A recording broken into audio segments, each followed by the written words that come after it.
Good morning everyone and welcome back to my channel. So it's coffee time, turn on the Nespresso, and it's also time for another what I eat in a day. Just gonna focus this a bit more. So this is another what I eat in a work day. However, it is a little bit different than my usual ones because I have had to take a day off this week for having some kind of stomach bug. So it's going to be all about my kind of immune boosting tips and tricks, and none of this is going to be, particularly medicinal. Other than that, I do believe that if you eat really well, it will help your body to recover and avoid other sickness as much as possible. So that's exactly what I'm going to do today, and I'm going to show you everything that I like to eat in those sorts of situations. And for the most part, I'll just be eating to kind of calm my stomach down on the lighter side, but I still have lots of yummy things to eat today up my sleeve. So I'm going to share all of those with you, including the meal prep that I did on that day off. So I'm going to show you my secret chicken noodle soup recipe, which is really just my mom's recipe, but it does just really help me feel better. I always feel so refreshed and rejuvenated after I eat it, just more hydrated as well.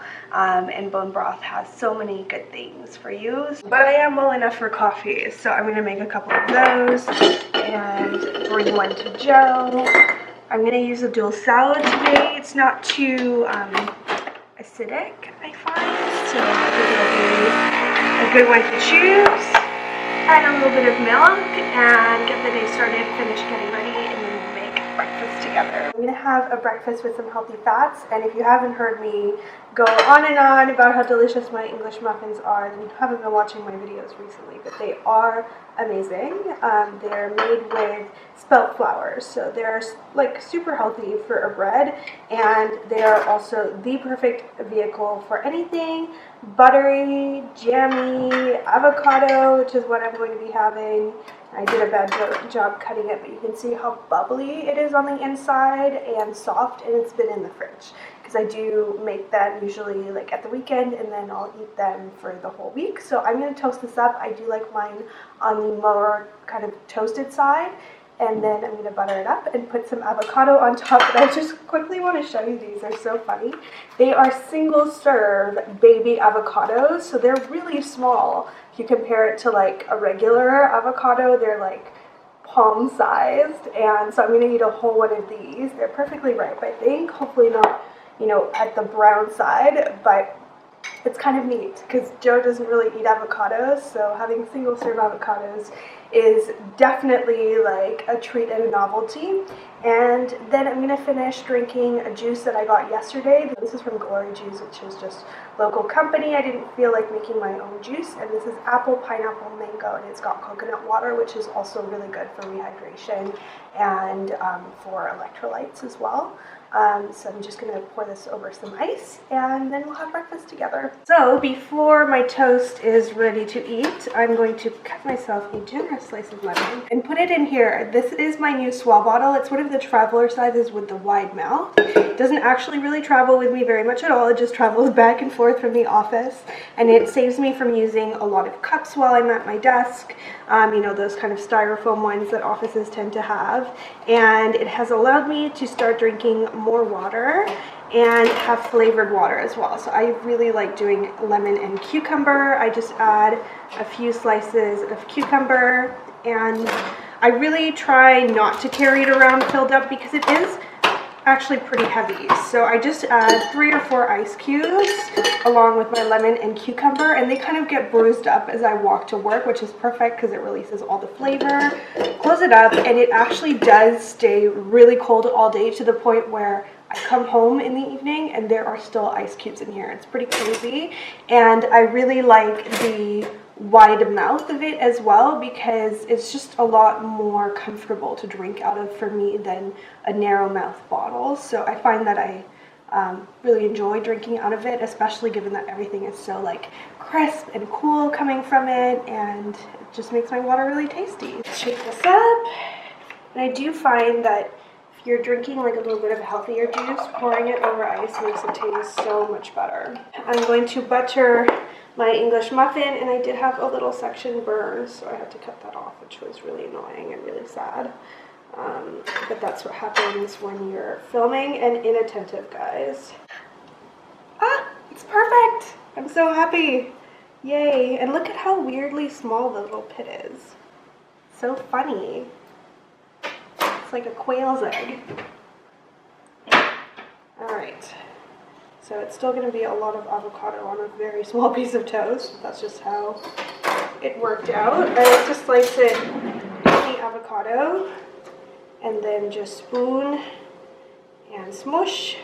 I'm just going to top it with a little bit of sea salt, because avocados do need salt. And we are ready to eat.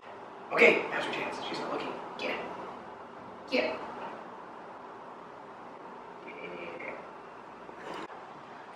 This is very exciting. Might be a bit of a messy eat, but I do not care one bit.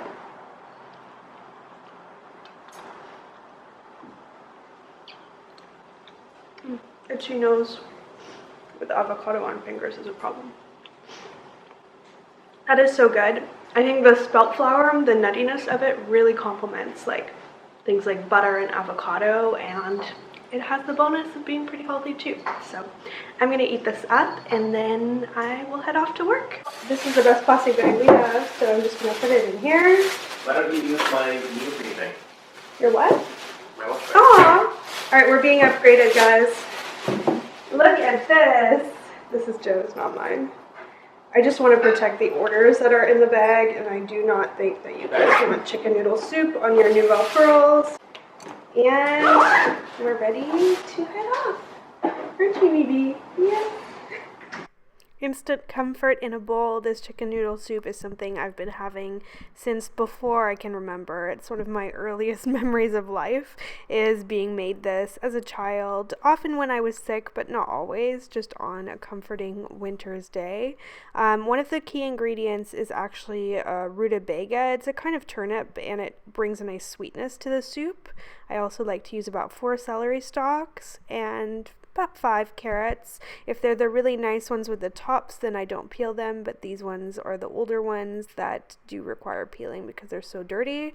And then I got a unicorn leek this time, and it didn't have any dirt on it at all, so you can see I just stuck it straight in after trimming it. And then I like to use a whole chicken, but I'm being frugal today, and I'm cutting off 2 of the legs, so the dark meat for a separate dinner. That way you can stretch this into 2 dinners plus I'd say at least 4 lunches. First thing that goes in, a handful of cloves, then a bunch of parsley, lots of herbs, very, very key to the nutritional benefit of this soup.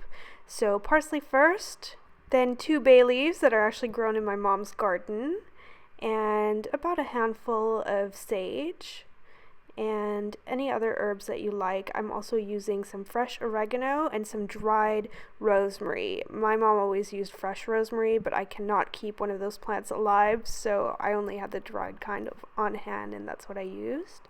Then you want to add lots of pepper, some salt, which is not pictured, and another trick, use about a tablespoon or so of apple cider vinegar. This really helps to extract all of the benefits that are in the bones and in the joints of the chicken and dissolve them into the soup, and you cannot taste it. Then you want to filter it once it's cooked for a magical total of at least 2 hours. I would say 3 to 4 in order to extract all of the deliciousness out of all of the ingredients. Then I go ahead and chop up all the veggies and the chicken. Make sure you leave it to cool first. I've burned my fingers many times doing that. And I cooked some pasta up. I am still very much addicted to white pasta, so that is what I use. They're cute little bows, and it was so tasty that I got a kiss after dinner, and then just prepped some cups of soup for us to take to work the next day. If you've never had Parmesan on top of your chicken noodle soup or other soups, you're missing out. It makes a huge difference flavor-wise, and if you've got a crust, you can add it to the soup as it cooks. I had chicken noodle soup, then more water, and a David's tea, Earl Grey tea in the afternoon. Home from work, and I'm just going to hydrate a little bit more because I'm going off to bar class in about half an hour, so I need to get changed. But first, I'm going to check my emails, respond to comments on my latest video, and snack on these. So these are little homemade gummy bears. They are so cute, and chewy and just really satisfying, and they are not really candy. They're really more of like a kind of healthy treat because they are made from totally unflavored, unsweetened collagen protein, which is basically gelatin, and so that's what makes them, you know, gummy bear textured. And then all you do is add fruit juice and just a little bit of sweetness if you want to. So I've got orange flavor, which is actually carrot orange, and then I've got the yellow ones, which are actually pineapple apple, and they're so tasty, and they're actually a really good source of protein, so it's not a bad thing to have before or after a workout. If you have a sweet tooth, you're gonna love these, but for me it's more like the chewy texture is really satisfying and enjoyable, and I don't know, gummy bears are just kind of nostalgic, aren't they? So here's how you make them. First of all, you'll need some gelatin. You definitely want the unflavored high quality kind. You can also get fish gelatin as well. A juice of your choice, you can use any juice you like, and some sweetener. I'm using a little bit of maple syrup. So you need a cup of juice, and you're just going to bring that to a low simmer. I'm just taking a sip of the juice to find out how sweet it is and therefore how much sweetener it will need. Not very much, so I'm just adding a spoonful of maple syrup.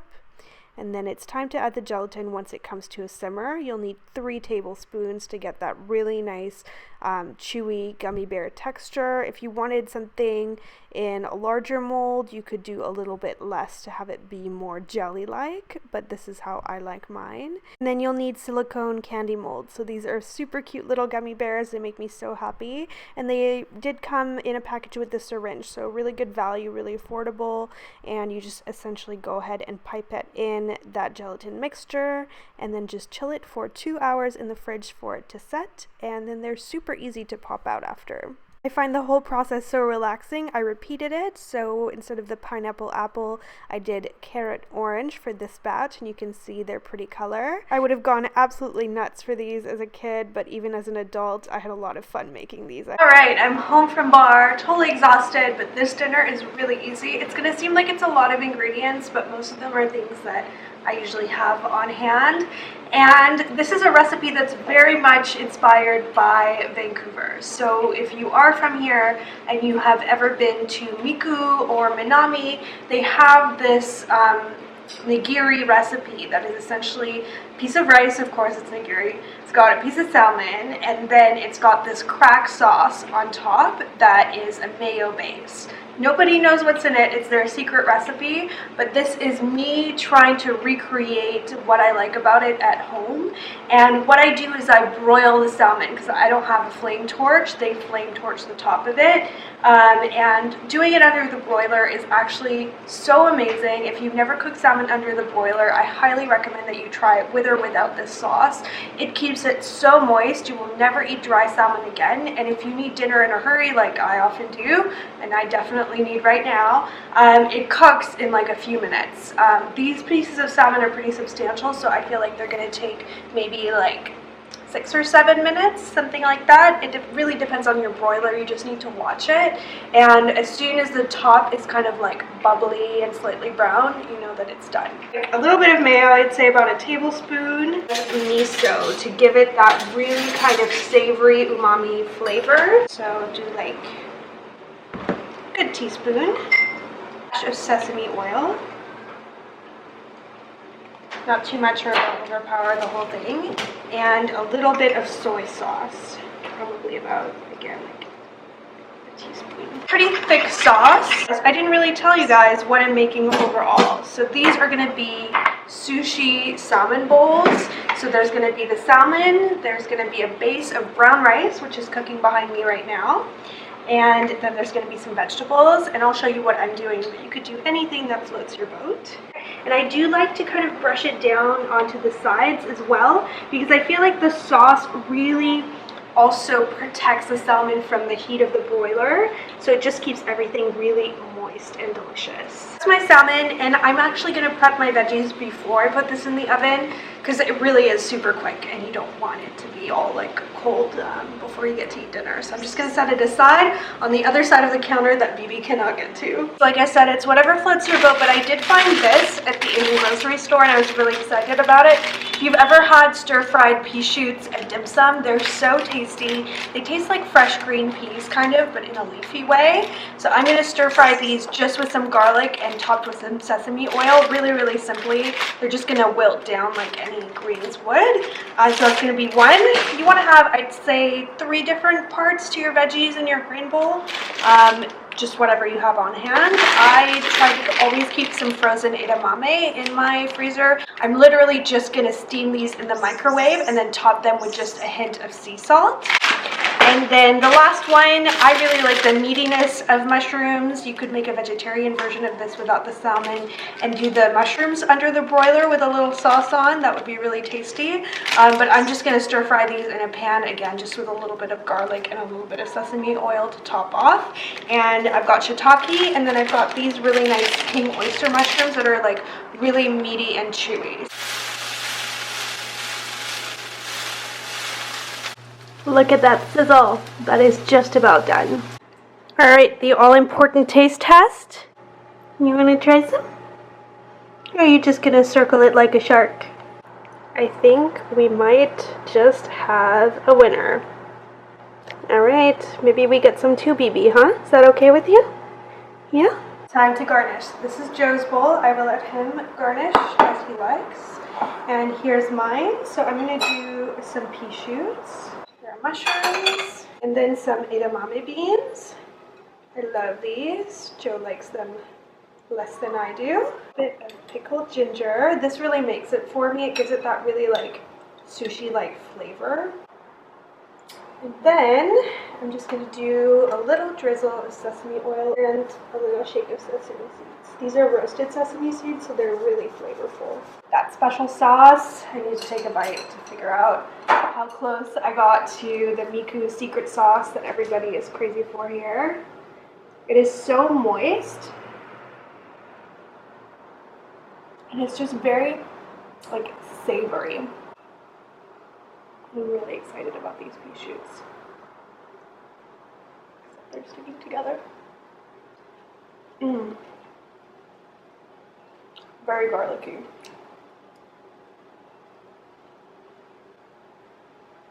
Alright, maybe I'll let Joe have some too. And we're gonna have dinner and I'll see you guys briefly after. It's quite a bit later, and as usual, I'm finishing my day with a cup of tea. Sometimes I have chamomile, sometimes I have green tea, and today is a green tea day, maybe because I had like kind of a Japanese style dinner. And I've still got my swell bottle going, and the water in it is still really icy, just to have like a bit of hydration on hand while I wait for the tea to cool down a little bit. I feel like I've had quite a few of these today. I'm doing better with my hydration. I'm actually really pathetically excited about this. If you've never had the sumo oranges, they're quite pricey, but they're worth it in my opinion, because I have never ever had one with a seed, and they are very sweet. It's also like there's a lot of orange to eat compared to a mandarin. If you're looking for them at the grocery store, just look for the ugliest oranges there are, because they're kind of wrinkly and chubby, and they've got this really big nub at the top. But they actually took years and years to develop and bring to the US, I think is where they're grown now. And they are very delicious. Just very sweet, like pure orangey flavor. So refreshing at the end of a long day. I really like ending a meal with citrus, either like lemon water or tea with lemon in it, or in this case, an orange. Descending on me from the sky, i.e. Joe. But I do quickly want to thank you all for watching this video and requesting that I do more of them. I kind of think you're liking them, so I'm going to keep going.